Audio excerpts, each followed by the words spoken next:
भैया बहनों, शुभ आफीफ।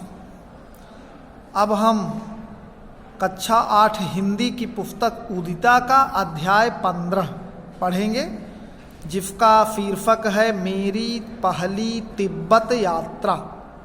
तिब्बत एक स्थान है, ये यात्रा वृत्त कहा जाता है।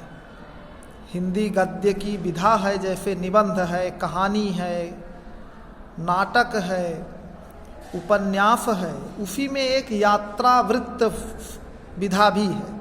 अर्थात किसी स्थान पर जो घूमता है उसका वर्णन अपने शब्दों में कर देना ही यात्रा वृत्त कहलाता है।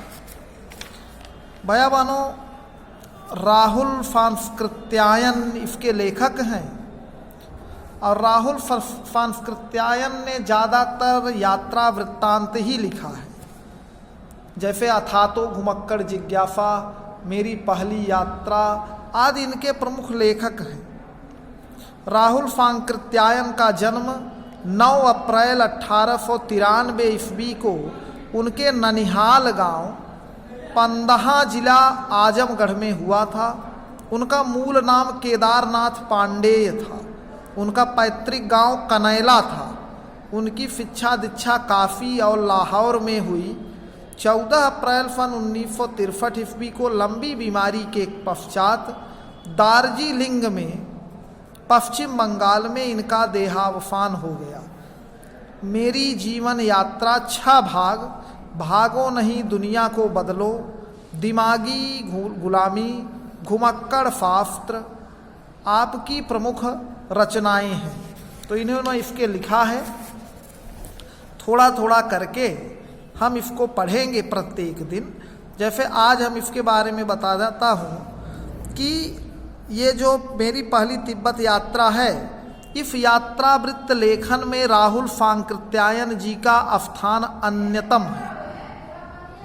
उन्होंने घुमक्कड़ी का शास्त्र रचा और उसमें होने वाले लाभों का विस्तार से वर्णन करते हुए मंजिल के स्थान पर यात्रा को ही घुमक्कड़ का उद्देश्य बताया। राहुल जी ने तिब्बत की प्रथम यात्रा सन 1929-30 में नेपाल के रास्ते से की थी। उस समय भारतीयों को तिब्बत की यात्रा की अनुमति नहीं थी, इसलिए यह यात्रा उन्होंने एक भिखमंगे के छद्म वेश में की थी। इतनी उनमें घूमने की ललक थी। इसमें तिब्बत की राजधानी न्यासा की ओर जाने वाले दुर्गम रास्तों का वर्णन उन्होंने बहुत ही रोचक शैली में किया है। इस यात्रा वृत्त में हमें उस समय के तिब्बती समाज की जानकारी मिलती है। यहाँ से शुरू होता है। यह नेपाल से तिब्बत जाने का मुख्य रास्ता है।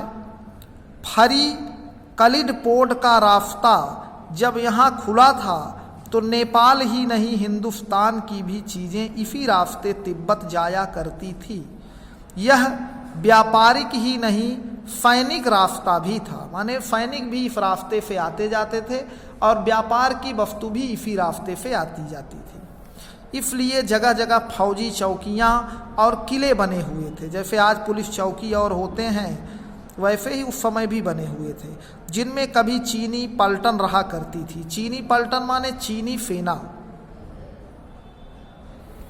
आजकल बहुत से फौजी मकान गिर चुके हैं। दुर्ग के किसी भाग में जहाँ किसानों ने अपना बसेरा बना लिया है, वहाँ पर घर कुछ आबाद दिखाई पड़ते हैं। ऐसे ही परित्यक्त एक चीनी किला था। परित्यक्त माने जहाँ कोई नहीं था, छोड़ा हुआ। हम वहाँ चाय पीने ठहरे। तिब्बत में यात्रियों के लिए बहुत सी तकलीफ़ें भी हैं और कुछ आराम की बातें भी हैं। वहाँ जात पात छुआछूत का सवाल ही नहीं है और ना औरतें पर्दा ही करती हैं। बहुत निम्न श्रेणी के भिखमंगों को भी लोग चोरी के भय से भीतर नहीं आने देते नहीं, तो आप बिल्कुल घर के भीतर चले जा सकते हैं। चाहे आप नितांत अपरिचित हों, तब भी घर की बहू या सास को अपनी झोली में से चाय दे सकते हैं। वह आपके लिए उसे पका देंगी। मक्खन और सोडा, नमक दे दीजिए। वह चाय थोड़ी देर में कूटकर उसे दूध वाले चाय के रंग की बनाकर मिट्टी के टोंटीदार बर्तन माने खोती में रखकर आपको दे देंगी। यदि बैठक की जगह चूल्हे से दूर हैं और आपको डर है कि फारा मक्खन आपकी चाय में नहीं पड़ेगा, तो आप खुद जाकर चोड़ी में चाय मथ कर ला सकते हैं। चाय का रंग तैयार हो जाने पर फिर नमक मक्खन डालने की ज़रूरत होती है। माने ये उन लोगों का ऐसा रहन सहन और खान पान था जिसमें छुआछूत नहीं था, पर्दा प्रथा नहीं था और लोग भयभीत नहीं थे, अर्थात वहाँ का जीवन बड़ा ही सरल था। ऐसा अभी तक पढ़ने से आपको पता चला। तो भैया बहनों, अभी हमने थोड़ा सा इसको बताया है, कल मैं आपको इसके आगे पढ़ाऊँगा। आप इस पाठ को अपने मन से पढ़िएगा और याद करिएगा। कल फिर हम आगे पढ़ाएंगे। धन्यवाद।